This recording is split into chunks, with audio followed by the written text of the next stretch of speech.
Ryan Roberts is co-host of the Believe in the NFL Draft Prospects podcast and the NFL Draft Analyst at Coast to Coast Scouting. We're going to talk a little draft.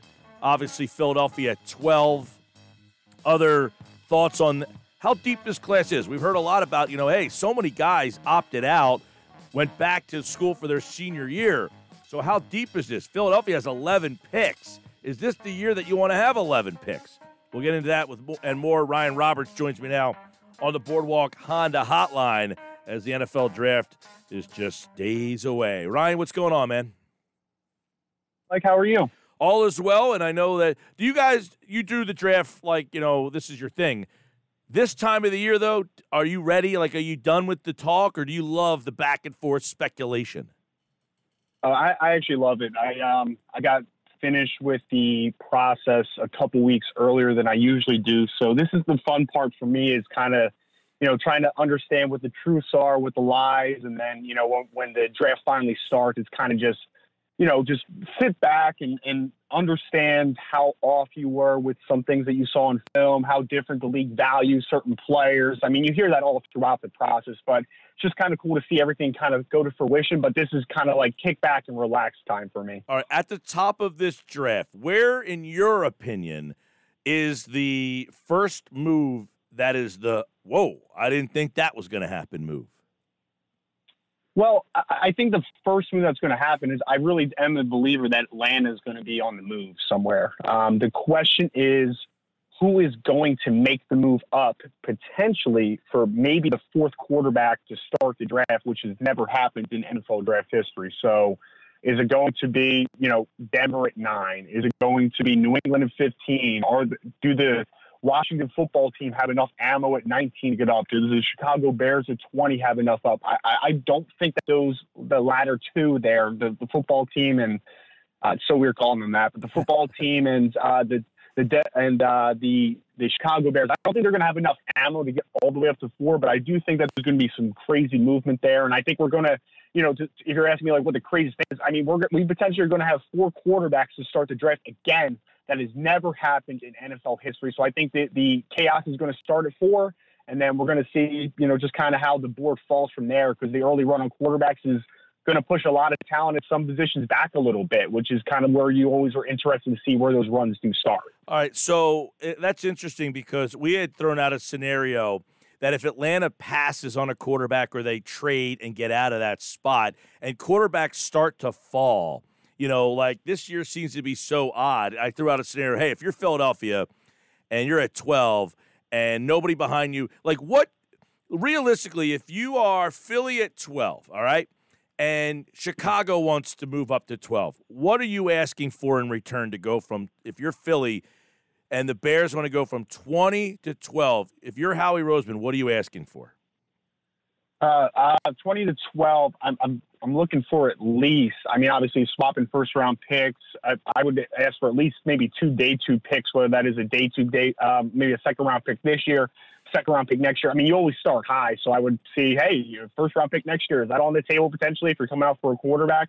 And I think it really is going to be very interesting, because again, if you're right and Atlanta stays packed there, and let's say they take Kyle Pitts or they take Penei Sewell or they take whoever they take, if a guy like Justin Fields starts moving down the board, I think that's the guy that people are really going to be, kind of enamored with and potentially trying to trade out for. I think that's the guy that if he falls, it's going to be a lot of movement and a lot of conversation. And if it does make it far enough where Philadelphia is in the equation, I think, again, you start high, you work low, but I think it will be somewhere in the market of obviously swapping at the first round picks this year, moving back to 19 or 20, whoever it is, and then at least 2 day 2 picks, whether it is this year or next year. Yeah. And then, of course, I mean, you have deeper options there at that 12 spot. If somebody wants a quarterback and say, I don't know, how likely do you think Pittsburgh or New Orleans or maybe Vegas, do any of those Washington football team make a call to 12 and say, hey, someone's on the board at 12, we're interested? I mean, any of those teams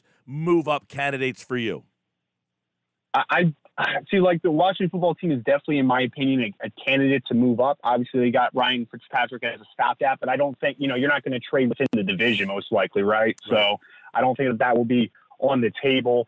You mentioned the Steelers, which, hey, Ben Roethlisberger's probably entering the final year of his career, so you need to figure out. I just think that the Steelers, unfortunately, at 24, have just too many needs to prioritize drafting a quarterback that isn't going to play this year. So I don't think that they're going to be an option. New Orleans, I mean, I would love for them to get a young quarterback because I'm not sold on the prospects of Taysom Hill or Jameis Winston being the guy moving forward. So I would love for them to be in the young quarterback market. But from 28 up to 12, it's going to take a lot of capital. And then, the Saints are historically, they just don't have a bunch of capital because they're always on the move. So I don't think that they're a trade-up option. I think that the best bet is if it's with Philadelphia specifically. I think Chicago Bears at 20 is maybe the best team for maybe that move up, especially if one of those guys like a Trey Lance or Justin Fields, for whatever reason, have fallen all the way to 12.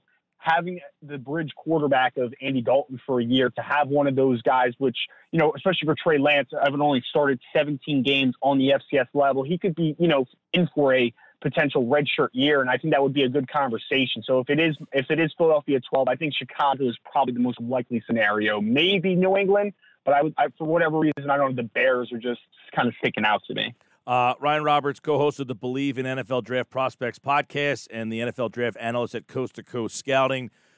Philly at 12. Best player available on the board at 12 will be? I would say, so I don't know if he'll be on the board, but I think J.C. Horn, if he's there, I think that's the pick for Philadelphia. I really do think that it's going to come down to wide receiver or cornerback. The only other option, and to speak to the best player available, kind of conversation, is if Rashawn Slater falls to 12. I know it's not going to be the sexy pick that the Eagles are going to necessarily want, but I mean, they historically have built that way, and it is the best way to build, from the inside out. So whether Rashawn Slater eventually takes over left tackle, if Jordan Mailata and Andre Dillard doesn't figure out the position, or if he settles in at guard with Brandon Brooks coming back from another leg injury, and I think it really, you could always. I mean, I know Isaac Seumalo is a solid player at left guard, but I think you could always invest and improve that position. So I think Rashawn Slater could be the best player on the board. That would change the conversation, but ultimately I think that he'll be off, and I think that the conversation will be who's the best corner or wide receiver available that we want to add to the football team. Okay, so if you're at 12 and Horn is there and one of the Alabama receivers, which way would you go? If Jalen Waddle was there, I would probably take Jalen Waddle. I am a big Waddle guy. I think that, and I was listening to your conversation, obviously, beforehand about, the body typing and size profiles and everything. I just think that what Jalen Waddle has from a start-stop, acceleration, long speed conversation, I think that he brings such a dynamic element that if he made it to 12, I think that instantly just, it just really just unloads all types of possibilities and creates great spacing for Nick Sirianni's offense. So I really think that would be the best option. If it's J.C. Horn or Devonta Smith, I wouldn't fault them for going either way, but I am a big J.C. Horn fan. I think J.C. Horn is a top 10 player in this draft. So I think that he is the player. And I think that at the end of the day, with how the game has evolved, cornerback is a more vital position for the team now than a wide receiver. I think that especially in this year's class where there's so many wide receivers to have, that you could get a guy, later down the board that, might not be quite Devonta Smith, but will give you good production. And I think that, again, cornerback has just become such a paramount position. And the Eagles obviously have struggled at that position even after picking up Darius Slay last year. So I really do think that J.C. Horn, if the conversation is J.C. Horn, Devonta Smith, I'm pulling the trigger on J.C. Horn. I'm a big fan of him. All right, so this is interesting to me because last year you had CeeDee Lamb, Ruggs, and Judy. They were the three, and then Jefferson, to most people, was the fourth. And it ended up being that Jefferson, maybe T. Higgins, and Claypool ended up being the three most productive players. That doesn't mean they're going to be the best, but they were the most productive. This year, it's Waddle, Chase, and Smith. For you, who is the Jefferson and the Claypool and the Higgins? Who are the guys that are not being talked about as the best three, but might end up being more productive?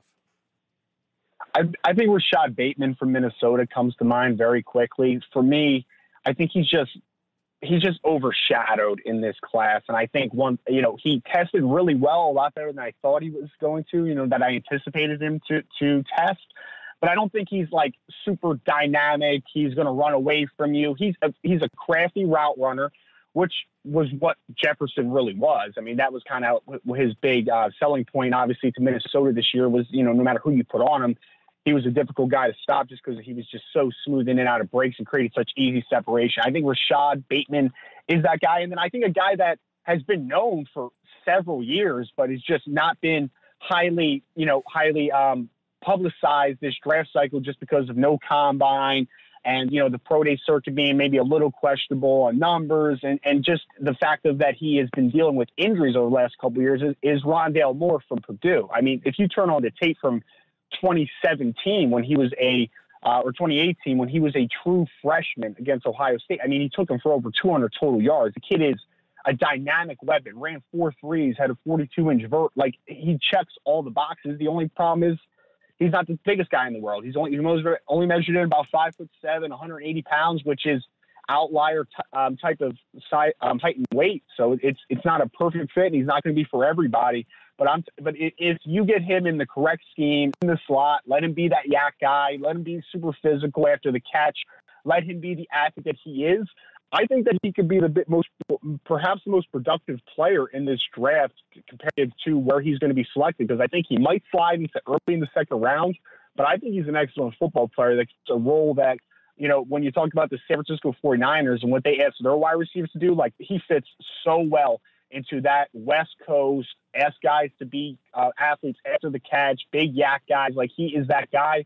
And I really think that he's an excellent football player that's being a little overshadowed due to injuries and not having a combine this year. Yeah, I'm interested real quick. You talk about like a true slot guy, like the kid Atwell from Louisville. I mean, that guy's really small, but he might be the best open field space guy that's in this draft. Yeah, it's funny. It's a little different conversation. Like, Rondale Moore is like the guy that's 180 pounds but can squat 600, and he's going to break a ton of tackles. Kadarius Toney is kind of the same guy in that regard. But then a guy like Atwell, like you said, he is the elusive, super fast guy. And I mean, he measured in his pro day, 150-something pounds. He said when he went to the combine for rechecks, he was 149. Oh, so gosh. He is. I mean, that's like 0 percentile of size. So honestly, he does not have the size of the profile. But as a space gadget player that can return kicks, like, then you could start filling me in on the conversation. But you're absolutely right. When you're talking about just making guys miss with athleticism and fluidity and flexibility in open field, Atwell is maybe the best in this class. All right, I got like a minute. So if you took a corner or a wideout at 12, what position has a deeper ability to get that player at 37 if you went the other way? So for what the Eagles need, to be as brief as possible, for the Eagles need, I think that cornerback has the best opportunity to have a instant starter at 37. I think there's some guys from the wide receiver class that are a little smaller, maybe fit that slot role, but I really think what the Eagles need is they need Rager, obviously, to step up, but they need that dynamic outside guy that can really press guys off the line of scrimmage, can be that, contest the catch guy. Like, they need a safety blanket. So I think that when you're talking about the value in the second round, you're more likely to get a starting corner than what you are to a starting outside receiver, potentially. All right. And real quick, 30 seconds. Yes. The scenario in my head is Roseman moves back and takes a lineman. Thoughts? I mean, it's possible. It's a really deep offensive line class. So if you said, like, hey, let's play the board, let's move back like he already has once. Let's get a guy like a Tevin Jenkins or maybe a Christian Darrisaw falls, and that's your insurance at left tackle. Maybe you could move inside to guard for now and see how he kind of develops. So I can buy it. I think it would be wise of Howie because, honestly, there's a lot of needs on this board. So getting as much draft capital, you mentioned the 11 picks, getting as much as possible this year, I think, is really vital for this team because there's a lot of holes to fill, unfortunately. Ryan Roberts, co-host of the Believe in the NFL Draft Prospects podcast. Check that out for NFL Draft leading up this week, and he's the NFL Draft Analyst at Coast to Coast Scouting, and he, like all guests, appeared via the Boardwalk Honda hotline. You can follow him on Twitter at Rise and the letter N Draft. Rise and Draft. Ryan, appreciate it, man. Absolutely, Mike. Appreciate you. Thank you.